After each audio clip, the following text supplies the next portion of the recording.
Assalamualaikum, saya Irfan Khairi daripada irfanhairi.com dan topik motivasi pantas untuk tengah hari ni adalah kan ramai orang nak perubahan tetapi tak ramai yang ingin berubah, betul tak? Kita nak perubahan tetapi tak mau pula kita sendiri yang berubah. So jadi kat sinilah sebenarnya kan untuk mencapai sesuatu kita sendiri memang perlu perubahan. Kita tak boleh tak nak berubah. Kita jangan expect sesuatu tu akan berubah kalau kita sendiri tak berubah.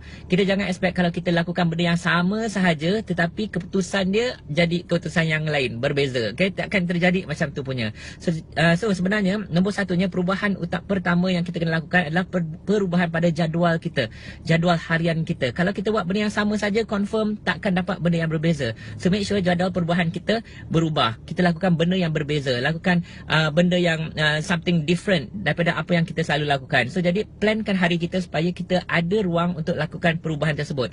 Tak kira perubahan nak mulakan perniagaan ke, perubahan kita nak jadi lebih lebih kaya ataupun lebih berjaya dalam kerjaya kita ke, tak kira apa saja perubahan yang kita nakkan. Okey, itu nombor satu. Kedua, perubahan apa yang anda perlu lakukan adalah perubahan dari segi attitude anda ataupun dari segi tabiat anda. Kita punya tabiat tu macam mana, sikap kita macam mana.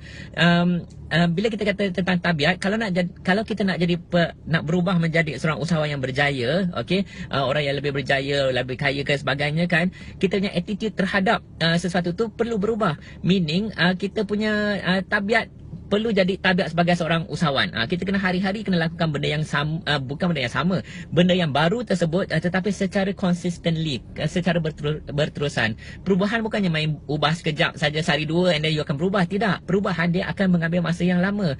Dia akan ambil masa yang konsisten. Itu yang kita kata istiqamah tu. Kita kena selalu lakukan benda yang sama, benda yang berbeza tetapi selalu ulang benda yang sama secara konsisten untuk mendapat keputusan yang berubah. Bukannya masa itu kita buat, masa itu kita dapat keputusan, tidak, tetapi kita akan buat banyak kali, kita lakukan secara istiqamah dan insyaAllah baru perubahan itu akan datang. Okey. Dan perubahan ketiga, apa yang perlu lakukan adalah perubahan kat mana tahu? Yang ini paling penting sekali. Yang paling penting sekali, perubahan dalam minda kita. Okey. Mindset kita kena berubah. Kalau sebelum ni kita fikir kita tak boleh lakukan, dan mindset kita kena fikirkan bahawa kita boleh berjaya. Kalau sebelum ni kita rasa macam hidup kita susah, hidup kita miskin dan sebagainya, mindset kita kena kata hidup kita boleh jadi kaya, hidup kita boleh jadi berjaya. Kalau kita punya mindset selama ni duk kata kita akan gagal, dan mindset kita kena fikirkan yang kita akan kita akan keluar dari kegagalan dan cari kejayaan dalam bidang yang apa yang kita nak lakukan tu. So jadi kita kena perubahan, dan perubahan yang utama sekali datangnya daripada mana? Daripada minda. So bila kita berubah daripada minda kita akan ubahkan pada hati kita. Bila hati kita berubah, kita punya aksi pun berubah. Bila aksi ataupun action kita berubah, dan apa jadi? Kita punya tabiat dan attitude kita pun akan berubah. So everything starts with the mind. Okay, mindset kita.